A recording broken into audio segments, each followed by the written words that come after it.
नमस्कार साथियों, मैं शोभित ध्येय लॉ से आज आपके बीच उपस्थित हूं उत्तर प्रदेश न्यायिक सेवा परीक्षा के संबंध में चर्चा करने के लिए। ये जो परीक्षा है, ये अभी हाल ही के दिनों में समाचार पत्रों के माध्यम से पता चला कि राज्य सरकार ने लोक सेवा आयोग को एक अधिसूचना भेज दी है, जिसके माध्यम से अब वैकेंसी आने के चांसेस हैं। इवन पदवार आरक्षित सीटों को भी समाचार पत्र में उल्लेखित किया गया था। तो अगर समाचार पत्रों और आयोग से आसपास आ रही खबरों पर ध्यान दें तो वैकेंसी कभी भी आ सकती है। तो चूंकि उत्तर प्रदेश जुडिशरी का ये सिद्धांत रहा है कि जब भी ये वैकेंसी आती है, भले कैलेंडर में ना दें एग्जाम, लेकिन अचानक लाते हैं, फॉर्म भरते ही 2 महीने के अंदर आपका प्री हो जाएगा, 2 से 3 महीने में। फिर आपका प्री का रिजल्ट आने के बाद मेंस हो जाता है।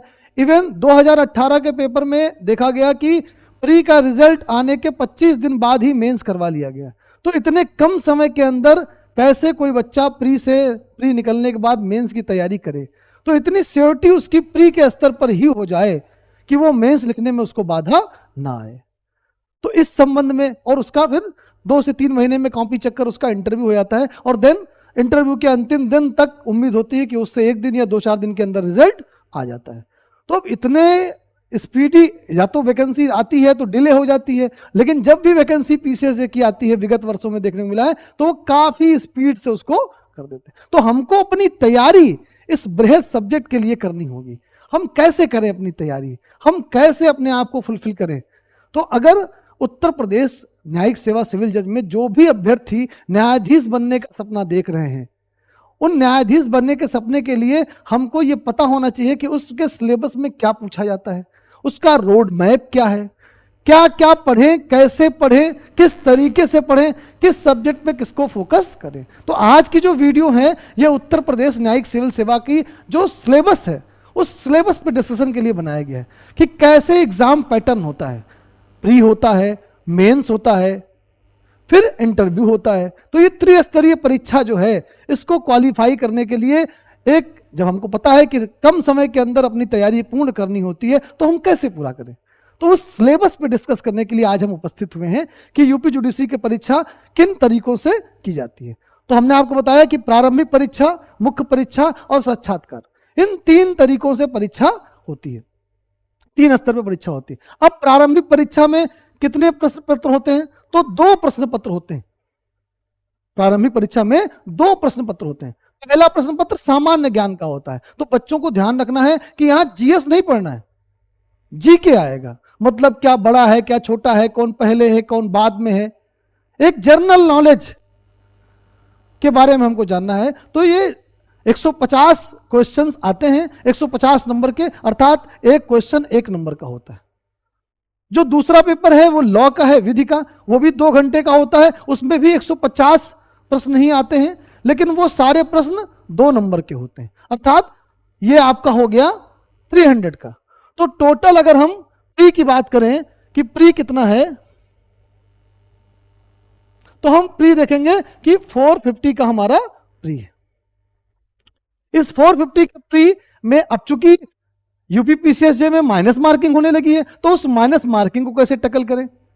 तो हम वैकेंसी जब आती है तब अपने बच्चों को ये गाइड करते हैं कि फर्स्ट अटेम्प्ट में कितना क्वेश्चन वो सॉल्व कर लें कि वो उसी दिन श्योर हो जाए कि उनका प्रीलिम्स हो जाए, या कहां तक रिस्क लेना है।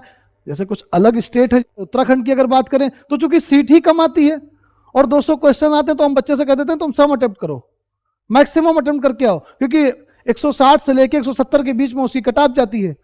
तो वहां पर तो रिस्क लेना बनता है। लेकिन यूपी जुडिशरी में चूंकि सीटें बड़ी आती हैं, ज्यादा आती हैं, बड़े, तो इस स्तर पे हम बच्चों को ये बताते हैं कि कितने क्वेश्चन उनको अटेम्प्ट करने, लॉ से कितना कर लें, जीएस से कितना कर लें। पहले एक टाइम होता था तो बच्चों को ये बताया जाता था कि तुम कितने क्वेश्चन गलत कर देना तो तुम्हारा सिलेक्शन हो जाएगा। लेकिन चूंकि अब 1/3 माइनस मार्किंग है, तो उस माइनस मार्किंग से कैसे निकला जाए और उस माइनस मार्किंग के लिए कैसे काम किया जाए। तो अगर हम मेरिट पे फोकस करते हैं, 2022 की जो न्यायिक परीक्षा थी उसको अगर हम देखें, तो उन क्वेश्चन पेपर को देखने पर लगा, लॉ के पेपर को, कि मैक्सिमम उसमें 50+ क्वेश्चन ऐसे थे जो मैचिंग वाले क्वेश्चन थे। मतलब डायरेक्ट क्वेश्चन ज्यादा थे, इनडायरेक्ट कम थे। तो डायरेक्ट क्वेश्चन के लिए हम मेरिट पे कैसे फोकस करें, कैसे सेक्शन के मार्जिनल नोट को देखें, नंबरिंग को कैसे देखें, उसके प्रोवाइजो को कैसे देखें, उसके एक्सेप्शंस को कैसे पढ़ें, अगर कोई मेरिट पढ़ रहे हैं तो उस मेरिट पढ़ते समय हम उस मेरिट को होल सोल देखें कितने पार्ट और कितने चैप्टर में किस तरीके से उसको डिवाइड किया गया, कितने सेक्शंस हैं, कितनी अनुसूचियां हैं उस विषय में। तो एक खाका तैयार कर लें। टफ क्वेश्चन भी आपको उतना ही नंबर देता है जितना सरल क्वेश्चन देता है, किंतु अगर आपसे सरल क्वेश्चन, डायरेक्ट क्वेश्चन गलत होता है तो कहीं ना कहीं आप वैकेंसी में पीछे हो रहे होते हैं। तो इसलिए हमको हर स्तर पर तैयारी करनी है कि हमारा किसी भी तरीके, क्योंकि हमको पता है कि यूपी जुडिशरी की वैकेंसी अगर एक बार आती है तो कंटिन्यूटी बहुत कम आती है। तो इसलिए जब भी जो अपॉर्चुनिटी मिले उसको वैसे ही ले लेना चाहिए। तो अगर हमको अभी सुगबुगाहट ही पता चल रही है कि वैकेंसी आने वाली है तो हमको ठीक से अपने इस बृहद सिलेबस को समझकर काम करना चाहिए। इसीलिए ध्येय लॉ आज इस लेक्चर को प्रस्तुत कर रहा है आपके समक्ष कि आप जुडिशरी की तैयारी एक निश्चित समय सीमा के अंतर्गत कैसे करें और कैसे अपने न्यायाधीश बनने के सपने को साकार करें।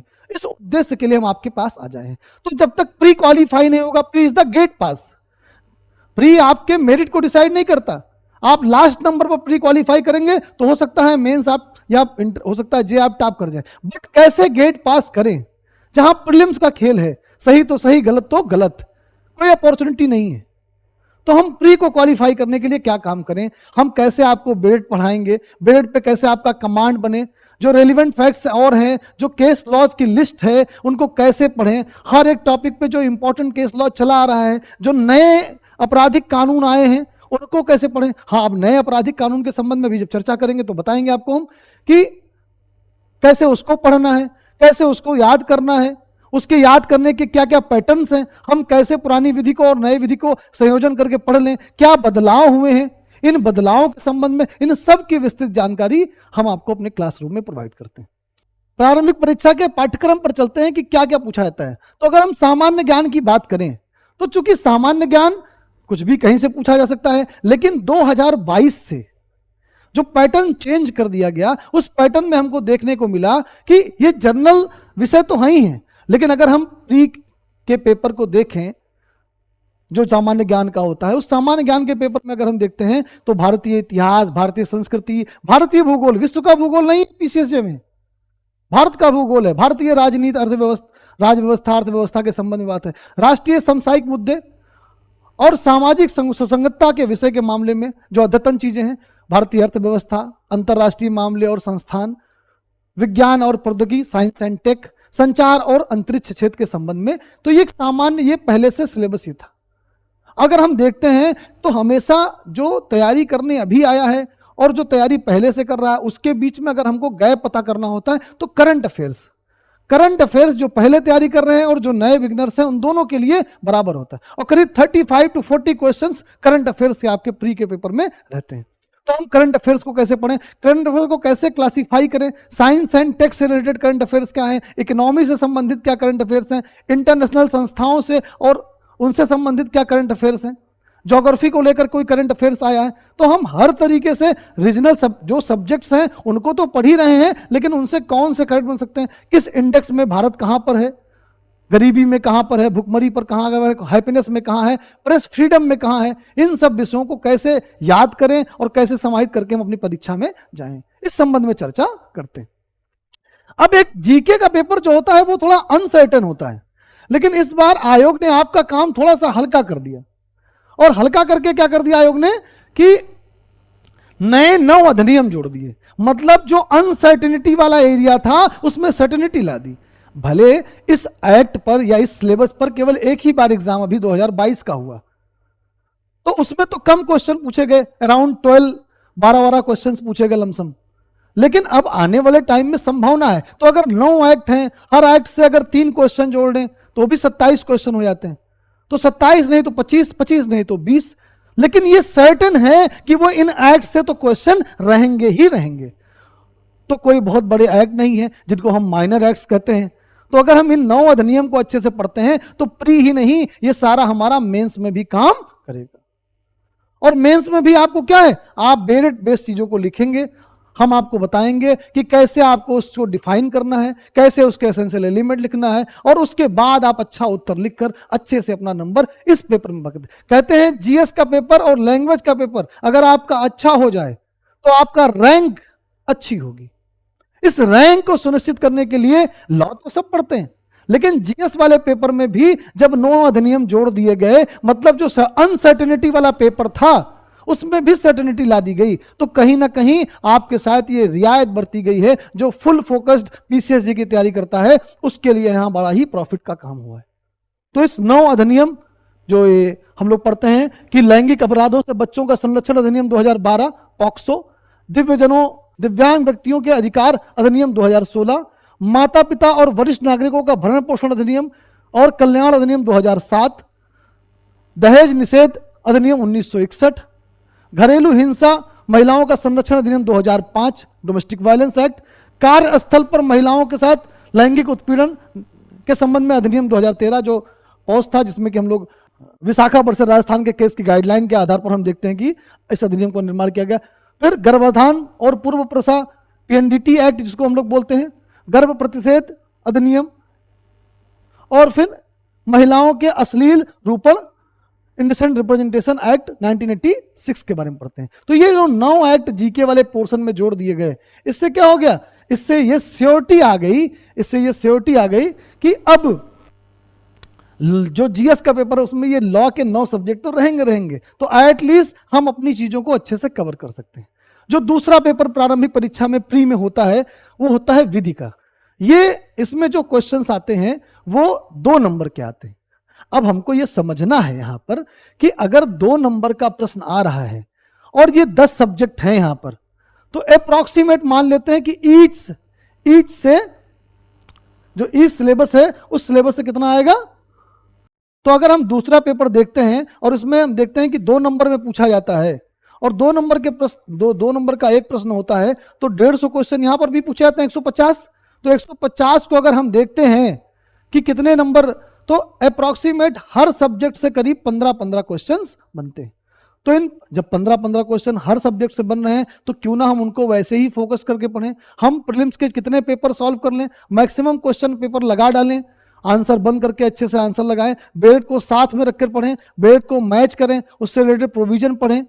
तो जितना अच्छा सा अभ्यास हमारा बेट पढ़ते समय प्री में हो जाएगा, तो चूंकि प्री जो है वो होल सोल नॉलेज की प्रक्रिया है जिसमें कहीं से भी कुछ पूछा जा सकता है, लेकिन कुछ महत्वपूर्ण विषय हैं जो हमेशा पूछे जाते हैं। तो हम उन महत्वपूर्ण विषयों को कैसे चिंतन करें, हमसे कोई क्वेश्चन लगातार गलत हो रहा है तो क्यों हो रहा है, हम कैसे उनको सॉल्व करें।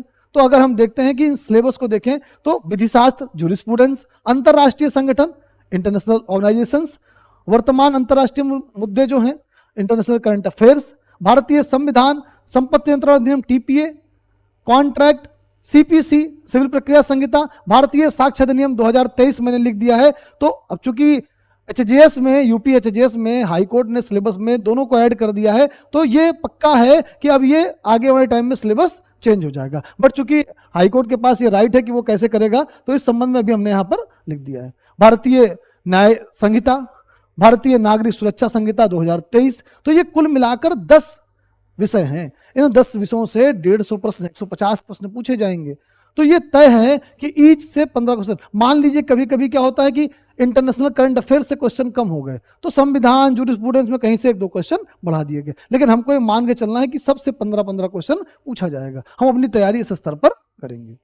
तो प्री में जब हम लॉ को देखा हमने, वहां पर इतिहास, भूगोल, भारत का भूगोल, अर्थव्यवस्था, संचार, सामान्य विज्ञान, ये सारी चीजें हैं, तकनीक, इन संबंधित, लेकिन वहां पर वो 9 अधिनियम भी हैं जहां पर सर्टेनिटी है कि हमको ये पढ़ेंगे तो इससे क्वेश्चंस हमारे सॉल्व होंगे।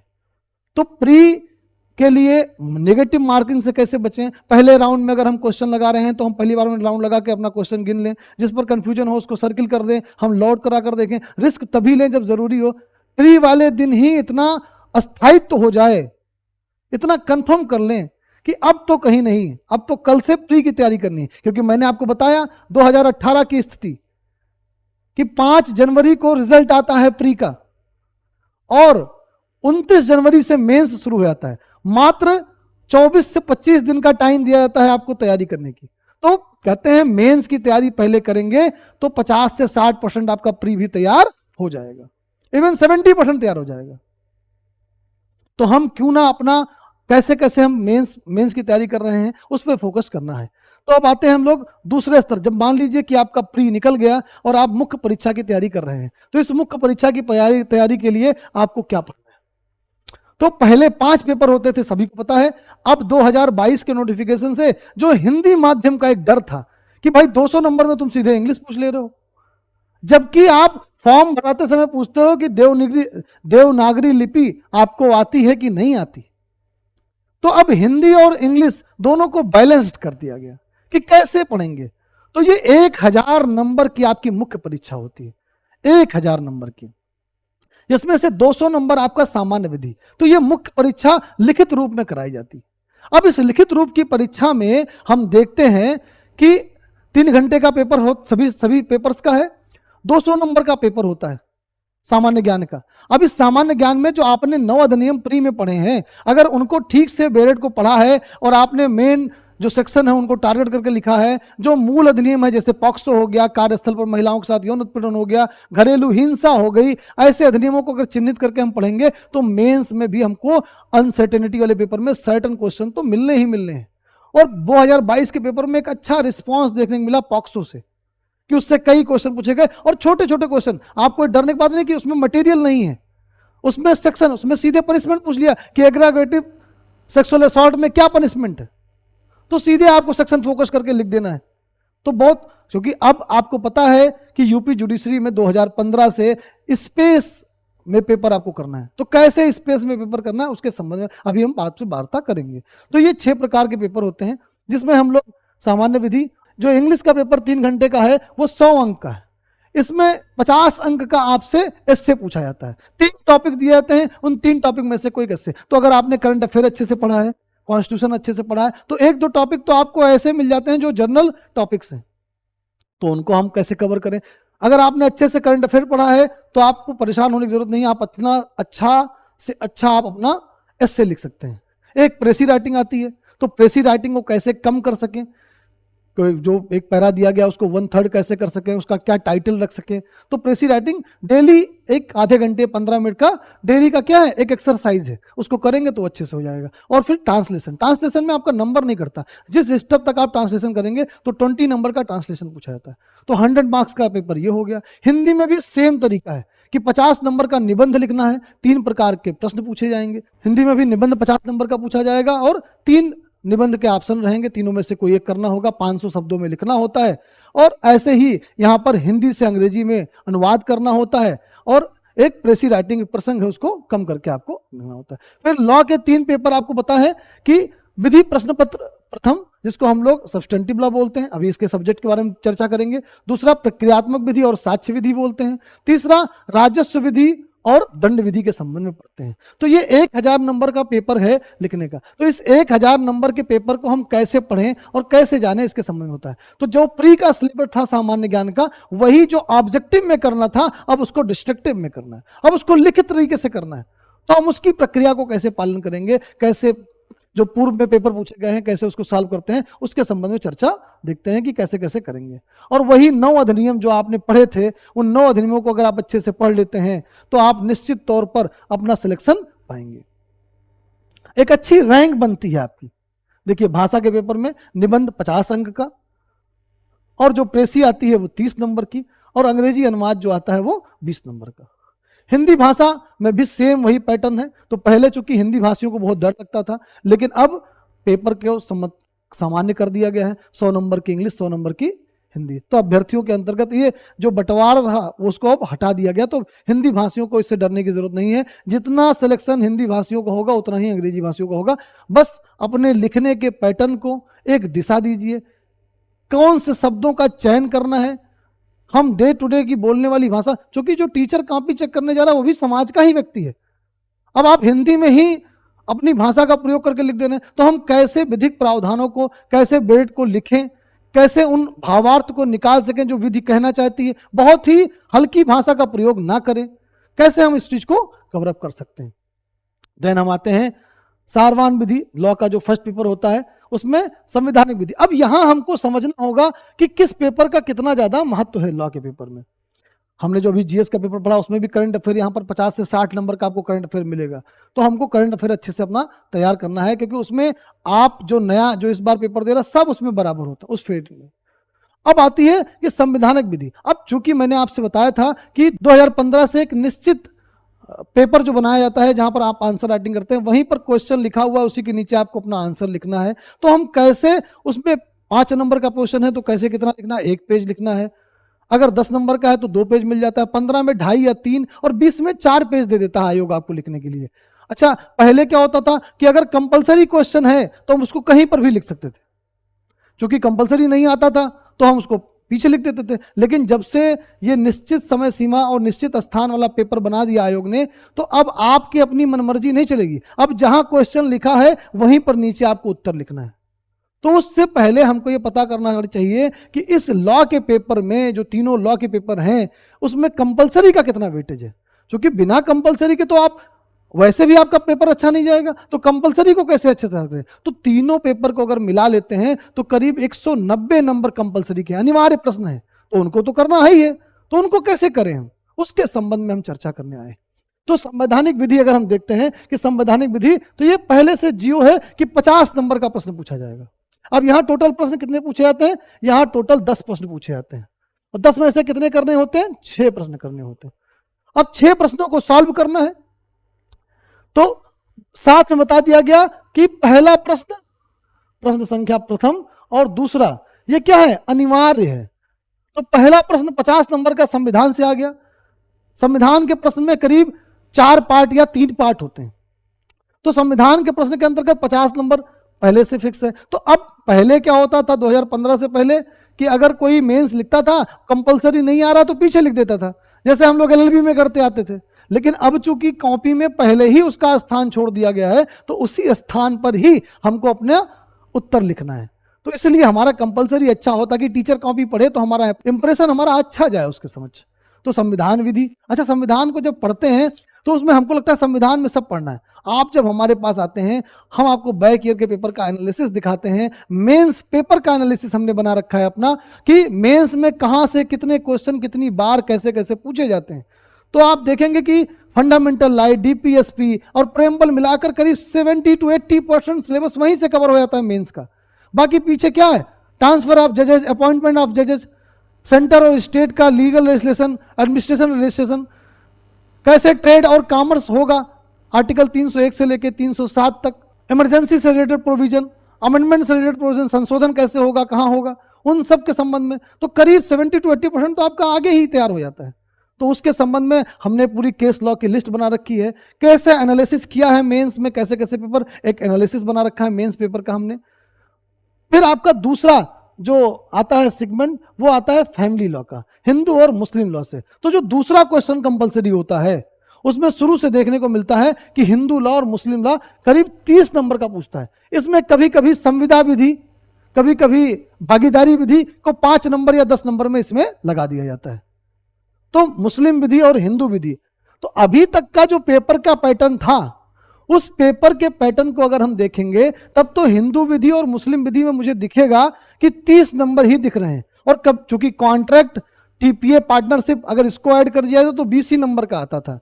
और जो अंतिम क्वेश्चन पूछता था 10वां नंबर, वहां पर प्रॉब्लम पूछ लेता था फैमिली लॉ से। लेकिन जो विगत वर्ष में पेपर हुआ उसमें बहुत मूल चूल परिवर्तन दिखा आयोग के, और वो परिवर्तन पेपर जब आप एनालिसिस करेंगे 2022 जुडिशरी का, यूपी जुडिशरी का, तो आप देखेंगे कि 100 नंबर का फैमिली लॉ पूछा गया हिंदू और मुस्लिम को मिलाकर। मतलब दूसरा क्वेश्चन जो कंपलसरी था 30 नंबर का, वो भी फैमिली लॉ से।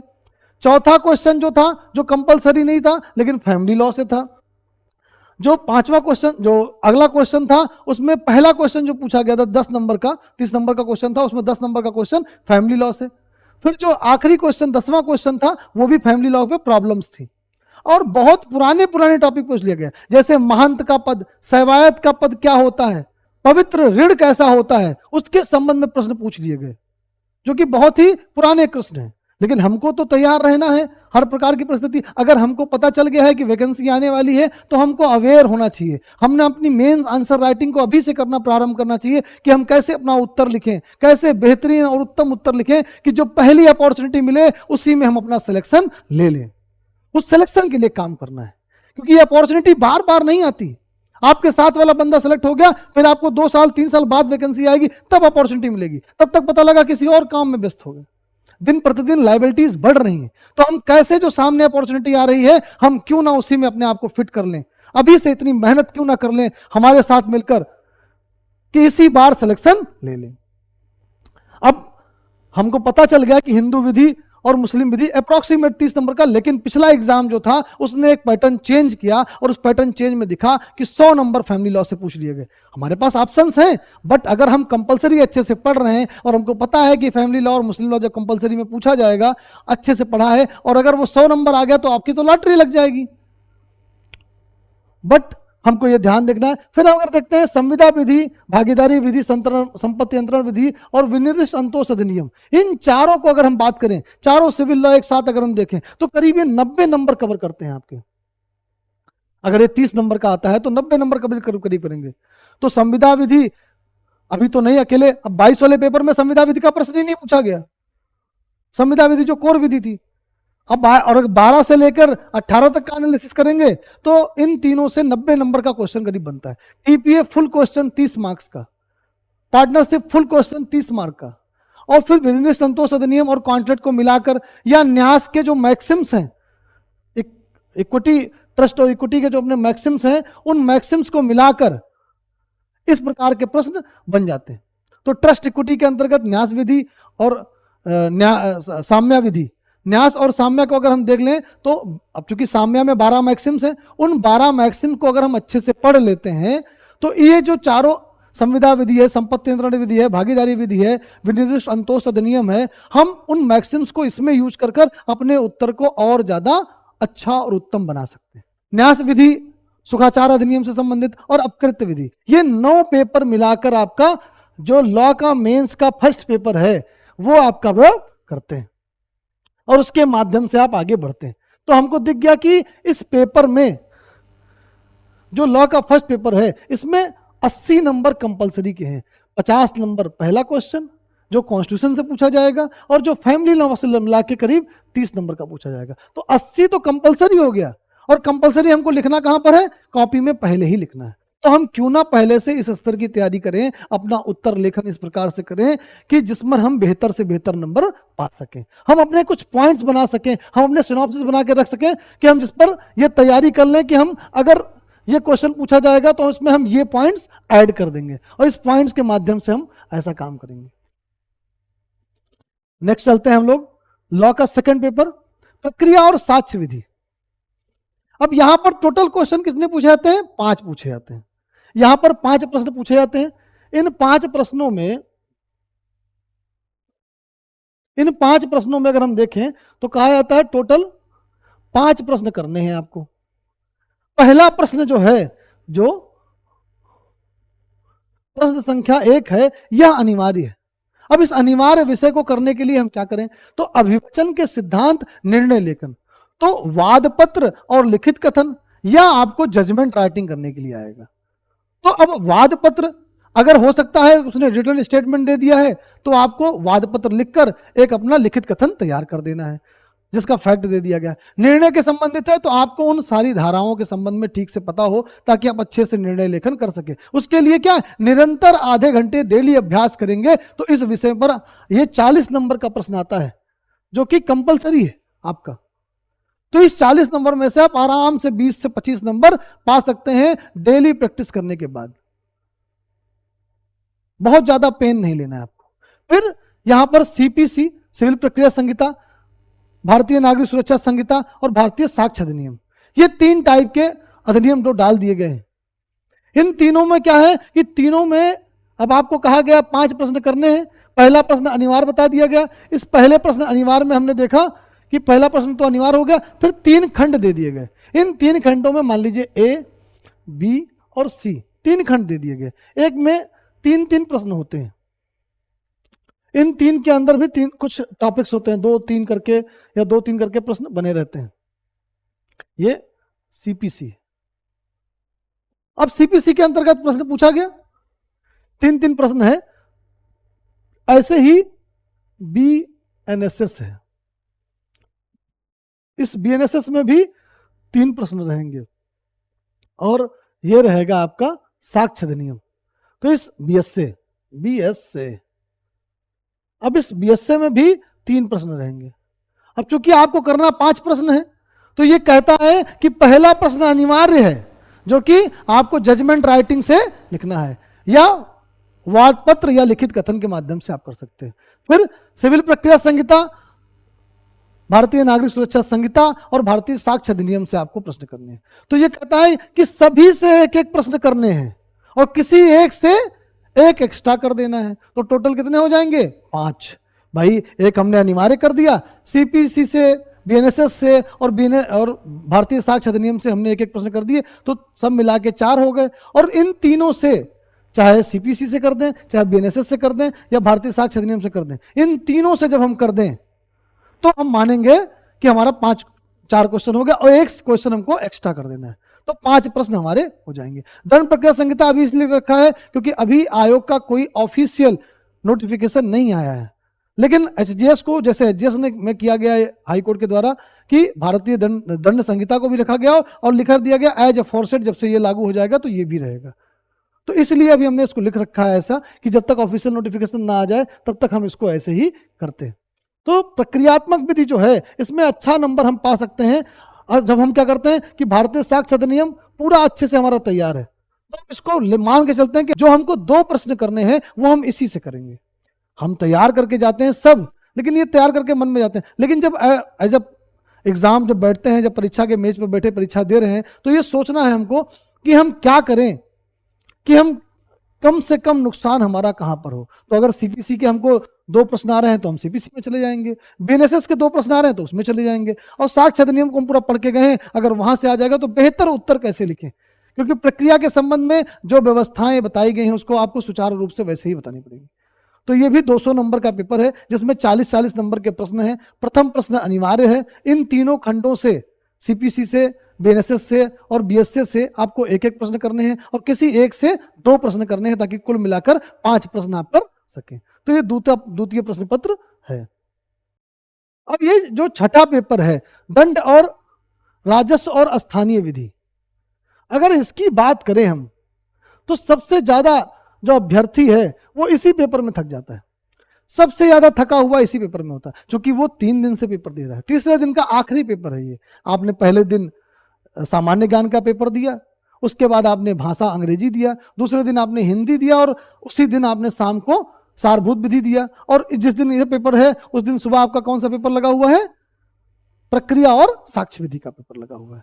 तो हम दंड और राजस्व विधि, लेकिन एक इतिहास ये भी कहता है पुराने रिजल्ट को देखने के बाद कि सबसे ज्यादा नंबर इसी पेपर में होते हैं, क्योंकि बहुत ज्यादा पेन नहीं लेना है। आप अपने सेक्शन वाइज चीजों को क्लियर करके लिख रहा है, तो यहां पर अगर आप चीजें को डायरेक्ट लिख देते हैं तो आपको नंबर मिलते हैं। तो यहां पर भी चूंकि ये 200 नंबर का पेपर है और यहां पर भी कहता है कि जो प्रश्न संख्या 1 और 2 है, ये दोनों क्या है? कंपलसरी है। तो आप देख रहे हैं कि पहला और दूसरा प्रश्न क्या है? कंपलसरी है। और आप जब पहला और दूसरा पेपर कंपलसरी देखते हैं तो जो उत्तर प्रदेश की 5 लोकल विधियां हैं, जो उत्तर प्रदेश की 5 लोकल विधियां हैं, जिसमें कि हम लोग उत्तर प्रदेश के अंतर्गत अगर देखें कि 5 विधियां कौन सी हैं, तो उत्तर प्रदेश शहरी भवन किराया से संबंधित, तो दोनों अधिनियम 1972 वाला भी और 2021 वाला भी लास्ट वैकेंसी में था, इसीलिए हमने दोनों को भी रखा है। और उत्तर प्रदेश नगर पालिका अधिनियम, उत्तर प्रदेश पंचायत राज अधिनियम, उत्तर प्रदेश चकबंदी अधिनियम और उत्तर प्रदेश शहरी योजना और विकास अधिनियम, UP urban development planning act. तो ये 5 अधिनियम से जो पहला और दूसरा प्रश्न आता है वो इन्हीं 5 अधिनियम से रहता है। तो पहला प्रश्न करीब 40 नंबर का रहता है और दूसरा प्रश्न करीब 30 नंबर का रहता है, 30 नंबर का रहता है। तो 70 नंबर आपको इस माइनर एक्ट से मिलते हैं जो कंपलसरी का है। अब कंपलसरी जोड़िए, फर्स्ट पेपर जो लॉ का था वो कितने नंबर का था? 80 नंबर का था। दूसरे में 40 नंबर का आपको जजमेंट राइटिंग या प्लेन ड्राफ्टिंग करनी थी, और आप देख रहे 70 नंबर ये, तो करीब 190 नंबर आपको कंपलसरी। तो सीधे सीधे 600 नंबर के पेपर में 190 तो कंपलसरी पूछा जा रहा है, जो कि आपको फर्स्ट पेज पे लिखना है। हम क्यों ना उसको अच्छे से पढ़ें, क्यों ना उसको अच्छे से आंसर राइटिंग करके पहले से तैयार रखें, अपने हेड्स बना के रखें कि जब भी ये उत्तर आएगा, ये प्रश्न आएगा, तो इन प्रश्न में मुझे ये इन पॉइंट्स को डालना है। तो अब ये 5 जो माइनर एक्ट हैं, जो स्थानीय विधियां हैं, लोकल विधियां हैं, इनसे 70 नंबर कंपलसरी पूछा जाता है। फिर क्या होता है? फिर इस पेपर में अगर हम देखते हैं तो ए ब्लॉक, अब अगर हम देखें कि इन 5 पेपर से तो हमारा पहला और दूसरा क्वेश्चन तो सॉल्व हो जाएगा, इन 5 अधिनियम से पूछा जाता है। अच्छा, कभी कभी क्या होता है, हम लोगों ने देखा कि बच्चों ने कई बार मार्क किया कि इस बार इस अधिनियम से कंपलसरी पूछा गया था, इस बार इस अधिनियम से, लेकिन 2015, 16 और 18 में देखा गया कि चकबंदी को हर बार पूछ लिया गया। तो इसलिए इन 5 अधिनियमों में कोई रिस्क नहीं लेना है, इन 5 अधिनियमों को अच्छे से पढ़ना है, जो भी लोकल ये 5 स्थानीय विधियां हैं। तो आपको इसमें 2 ब्लॉक मिलते हैं। अब इसमें अगर हम 5 विधियों में देखें तो हम देखेंगे कि क्या है, 70 नंबर तो हमारे पहले वाले हो गए जो समझ गए हम। अब दूसरा, इसमें ए और बी, आ और बा करके 2 खंड रहते हैं। इन दोनों खंडों में 4-4 प्रश्न रहते हैं, इन दोनों खंडों में 4-4 प्रश्न रहते हैं। अब इन प्रश्नों के अंतर्गत पहला जो खंड है वो उत्तर प्रदेश राजस्व संहिता से संबंधित है। अब इन 4 प्रश्नों में से कोई भी 2 करने होते हैं। 4 आएंगे तो कितने करने हैं? 2 करने हैं। लेकिन जब आप प्रीवियस ईयर का पेपर देखेंगे तो आप ये पाएंगे कि अगर 5 लोकल लॉ आपने पढ़े हैं तो वो आपका व्यर्थ नहीं जाएगा, वो 5 लोकल लॉ से यहां पर भी प्रश्न मिलेंगे। तो इसीलिए मैं आपसे कह रहा हूं कि ये रिस्क नहीं लेना है कि ये एक्ट पूछा गया था तो अब इसको पढ़ लें, पिछली बार नहीं पढ़ेंगे। हमको ये ध्यान रखते हुए पढ़ना है कि ये अधिनियम जो है 5 ये हमारे इस आ वाले खंड में भी बन सकता है। तो राजस्व संहिता तो पढ़ ही रहे हैं, लेकिन इन 5 को कंपलसरी को अच्छे से पढ़ेंगे तो हमारा यहां पर भी फायदा हो सकता है। और जो ये बा वाला खंड है जिसमें 4 प्रश्न हैं लेकिन करने केवल कितने हैं? 2 प्रश्न। ये पूछा जाएगा भारतीय न्याय संहिता 2023 से। ये पहले से जियो है संविधान 50 नंबर का, और भारतीय न्याय संहिता या आईपीसी जो थी वो 50 नंबर की। जैसा सिलेबस चेंज होगा तो ये 50 नंबर ये। तो अगर इस सिलेबस की गूढ़ता को नहीं समझेंगे कि कंपलसरी अच्छे से तैयार करना है, फर्स्ट पेज पे हमारा इंप्रेशन पढ़ना है, हम क्वेश्चन आंसर तैयार करें तो उसके पहले एक सिनॉप्सिस बनाएं, उस सिनॉप्सिस में क्या हेड्स हैं, क्या पॉइंट्स हैं, उनको डालें हम, और उनको डालने के बाद अपनी तैयारी करेंगे तो और बृहद स्तर पर तैयारी हमारी अच्छे से हो जाएगी, ताकि हम एक अच्छा रिजल्ट। देखिए, मेंस आपके हाथ में, आप मेंस में जितना नंबर ले आएंगे इंटरव्यू का पेन उतना कम रहेगा। 1000 नंबर का मेंस और 100 नंबर का इंटरव्यू। अगर आपने मेंस में पहले से अपने क्वेश्चन आंसर की लिख लिख कर प्रैक्टिस की है, पॉइंट्स बनाए हैं कि हमको इस क्वेश्चन में पूछा जाएगा, मर्डर पूछा जाएगा तो मुझे ये सर्टेन पॉइंट डालना है, डिफरेंस पूछा जाएगा तो हमको ये पॉइंट्स लिखने हैं, तो हम अगर पहले से सिनॉप्सिस तैयार करें, क्योंकि इतना बड़ा एग्जाम है और मैंने आपको बताया कि ऐसा भी एग्जाम्पल सेट हो चुका है यूपी में कि प्री के रिजल्ट आने के 25 दिन के अंदर मेंस हो गया है। तो इतने बड़े एग्जाम की प्री निकलने के बाद, प्री ही निकलना ही सफलता नहीं कि भाई चलो प्री निकल गया, कॉलर टाइट हो गया, घर पे बताने के लिए हो गया, मेंस नहीं निकल पाया क्योंकि टाइम नहीं मिला। ये वही समय है जिसका हर व्यक्ति इंतजार करता है। तो ये वही समय आ गया है जहां पर आप अपनी पूरी ताकत लगाकर ईमानदारी के साथ अपने जो करियर है उसको एक सेव दीजिए, उसको एक भौतिक स्वरूप देने के लिए लग जाइए और जुड़कर हमारे साथ तैयारी करिए, और निश्चित तौर पर सफलता मिलेगी। जो मेहनत करेगा उसको वो मिलेगा जो वो चाहता है। तो अपने लिए सकारात्मक रूप से कार्य करने के लिए, सकारात्मक होते हुए अपने लिए काम करना है। इसको ये फोकस लाइट अपने ऊपर जलानी है कि कैसे हम अपने एक निश्चित समय में तैयारी करें, कैसे हम लिखें, टाइम टू टाइम अपना आंसर राइटिंग करें, हमसे चेक कराएं, इंस्टीट्यूशंस में चेक कराएं, जो भी फैकल्टी मेंबर्स हैं वो अवेलेबल रहते हैं, एकेडमिक काउंसलर अवेलेबल रहते हैं, उनसे मिलकर हम अपनी चीज़ों को कैसे अकाउंटेबल करें। प्रॉपर टाइमिंग पर जो टेस्ट होते हैं उन टेस्ट को दें। जब हम कोई सब्जेक्ट पढ़ा रहे होते हैं तो सैटरडे उसका टेस्ट रखते हैं, उतना टेस्ट दें। हमारे वहाँ जो कोर्स कैरिकुलम है उस कोर्स कैरिकुलम में आपका सिलेबस समाप्त होने के बाद भी आपको हम 2.5 साल तक के लिए अपने वीडियो अवेलेबिलिटी देते हैं, ताकि आप अपनी चीज़ों को रिवीजन कर सकें। 1 साल तक का आपको अपना हम टेस्ट सीरीज देते हैं ताकि आपका अद्यतन बनती रहे। आप मेंस राइटिंग कभी भी आए, सिलेक्शन तक हम आपके सिलेक्शन के तक हम आपके साथ लगे रहते हैं, ताकि आप जिस लक्ष्य को, जिस सपने को लेकर हमारे पास आए थे वो सपना आपका साकार हो। तो इस उत्तर प्रदेश जुडिशरी के अगर इस पेपर को देखें कि 1000 नंबर का मेंस का है, इस 1000 नंबर में अगर हमने 550 नंबर और 600 नंबर कवर कर लिया, हमको 650 का टारगेट लेके चलना चाहिए। लेकिन अगर 600 तक कवर कर लिया, और इंटरव्यू में 100 नंबर में से 40 नंबर तो मिनिमम मिल ही जाते हैं यूपी में, और हमारे जानने में 44 नंबर वाले, 46 नंबर वाले, 48 नंबर वाले तो सेलेक्ट हैं। बहुतों का तो प्रमोशन हो चुका है। तो इसलिए डरना नहीं है, कि 75 नंबर मिलेंगे, 76 नंबर तभी, लेकिन अगर आपने मेंस में अच्छा काम किया है, मेंस में अच्छा अचीव किया है, तो निश्चित तौर पर आप अच्छा करेंगे, नो डाउट। इसी संदेश के साथ मैं आपके सामने आज ध्येय लॉ की तरफ से उपस्थित हुआ था कि आप हमसे जुड़िए, आइए हमारे पास, एक निश्चित समय सीमा के अंतर्गत इस सिलेबस को पढ़िए, क्योंकि बहुत लंबा सिलेबस, बहुत लंबे समय तक पढ़ेंगे तब तक वैकेंसी आकर चली जाएगी। तो हम कैसे अपने एक निश्चित समय सीमा के अंतर्गत हम 4 से 6 घंटे के अंदर जो डेली क्लासेस चलती हैं उनको कर कर एक निश्चित बंधे सीमा के अंतर्गत अपने लक्ष्य को प्राप्त करें। और उस लक्ष्य प्राप्ति के लिए हम आपके साथ दिन रात मेहनत करने के लिए तैयार हैं। आप कितना तैयार हैं? आप अपने लिए क्या करना चाहते हैं? आपने जो सपना सजोया है उसको साकार करने और उसको बुनने के लिए हम और हमारी टीम आपके साथ खड़ी हुई है। अब आप भी तैयार हो जाइए, क्योंकि वैकेंसी का आगाज हो चुका है। शहर में इस बात की आबो हवा फैल चुकी है कि अब वैकेंसी आ गई है। तो आप निश्चित करें अपने सिलेक्शन को एक अच्छे ध्येय के साथ। तो जुड़िए ध्येय लॉ के साथ और अपने इस लक्ष्य को साकार करिए। बहुत बहुत धन्यवाद।